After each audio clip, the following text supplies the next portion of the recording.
Hai pecinta sepak bola tanah air. Kali ini Timnas PES akan menyajikan berita pilihan untuk kalian. Di antaranya, back spesialis clean sheet jadi senjata baru STY.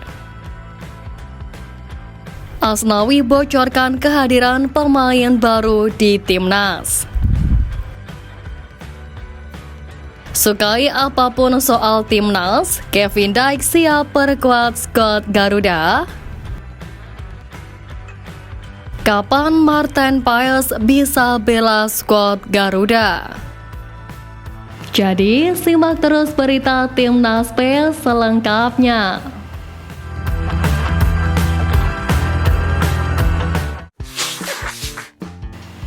Kejelasan status Martin Paes sampai saat ini masih belum diketahui secara pasti.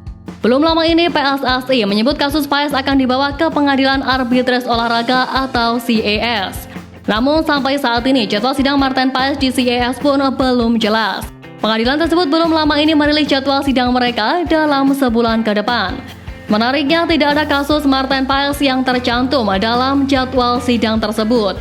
Kiper FC Dallas itu tampaknya masih harus menunggu lama untuk bisa memperkuat Timnas Indonesia. Padahal Martin Paes sudah menjalani prosesi sumpah untuk menjadi warga negara Indonesia pada 30 April lalu. Martin Paes memang memiliki kasus yang menarik. Paes tidak sama seperti pemain naturalisasi lain yang dilakukan oleh PSSI. PSSI perlu melakukan upaya ekstra pada kasus Martin Paes sebab kiper berusia 26 tahun itu pernah memperkuat Timnas Belanda U21 pada usia 22 tahun.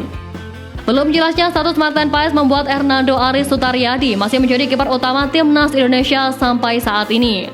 Di belakang Hernando masih ada Nadeo Argawinata dan juga Muhammad Adi Satrio.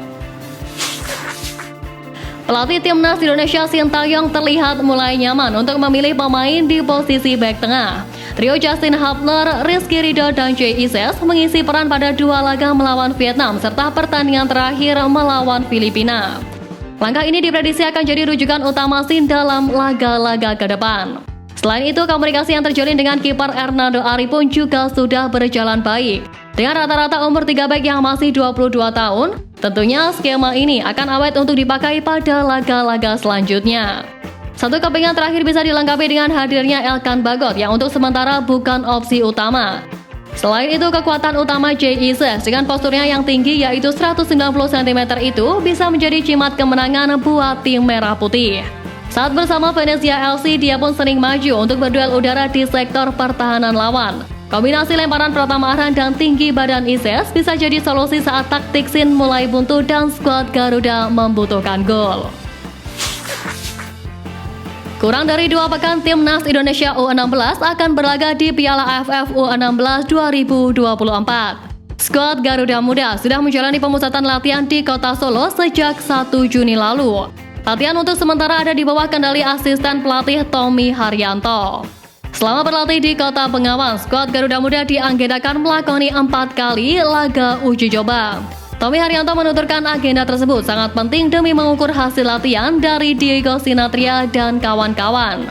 Tommy Haryanto menjelaskan bahwa saat ini total ada 30 pemain yang mengikuti TC, di mana sebelumnya ada 4 orang yang dicoret pada awal bulan ini. Saat ini pun tim Merah Putih tengah menjalani sesi persiapan terakhir jelang ajang kelompok umur tersebut. Menarik dinanti bagaimana kiprah skuad asuhan Nova Arianto tersebut dalam mengarungi ajang bergengsi Asia Tenggara itu. Kapten skuad Garuda Asnawi Mangkualam mengatakan bahwa Timnas Indonesia akan dihadapkan ujian berat dalam fase ketiga kualifikasi Piala Dunia 2026 zona Asia. Namun dia mengklaim timnya tidak akan gentar dan malah bakal bertambah kuat. Ya, harus optimis karena kita juga banyak pemain-pemain yang akan datang juga nantinya akan saling berganti dan ya semua akan dipersiapkan di bulan September. Pemain Port FC itu mengatakan segala kemungkinan dalam sepak bola memang bisa terjadi. Jadi dia memastikan bahwa Timnas Indonesia masih punya mimpi tampil dalam pesta sepak bola dunia itu. Lebih lanjut, ia mengatakan bahwa skuad Garuda akan bersiap kembali beberapa bulan ke depan, sebab para pemain akan lebih dahulu kembali ke klub masing-masing untuk mengarungi kompetisi. Momen menarik terjadi saat pertandingan lawan Filipina kemarin. Usai laga, para pemain mengelilingi stadion untuk menyapa dan memberi apresiasi kepada para supporter yang masih setia duduk serta menunjukkan euforia kegembiraan di tribun. Rupanya seorang supporter berusaha memanggil Ragnar karena hendak memberikan sesuatu. Dalam video yang beredar di media sosial, pemberian itu ternyata berupa miniatur stadion kandang Real Madrid Santiago Bernabeu. Ragnar pun menghampiri supporter tersebut. Setelah menerima pemberian miniatur stadion, Ragnar membalasnya dengan ganti memberi hadiah untuk supporter beruntung tersebut. Tak main-main, hadiah yang diberikan Ragnar kepada supporter itu adalah sepasang sepatu yang baru saja ia gunakan untuk membantu timnas Indonesia mencetak sejarah. Sang supporter tersebut tentu saja sangat beruntung. Pasalnya sepatu tersebut merupakan sebuah barang dengan memori luar biasa dalam perjalanan skuad Garuda di kualifikasi Piala Dunia 2026. Seperti diketahui, usai berhasil menuntaskan target PSSI, pelatih Sintayong langsung disodori pembaruan kesepakatan berdurasi 3 tahun. Namun hingga kini belum ada pengumuman resmi yang menyatakan Sintayong sudah menaikkan kontrak baru di timnas Indonesia.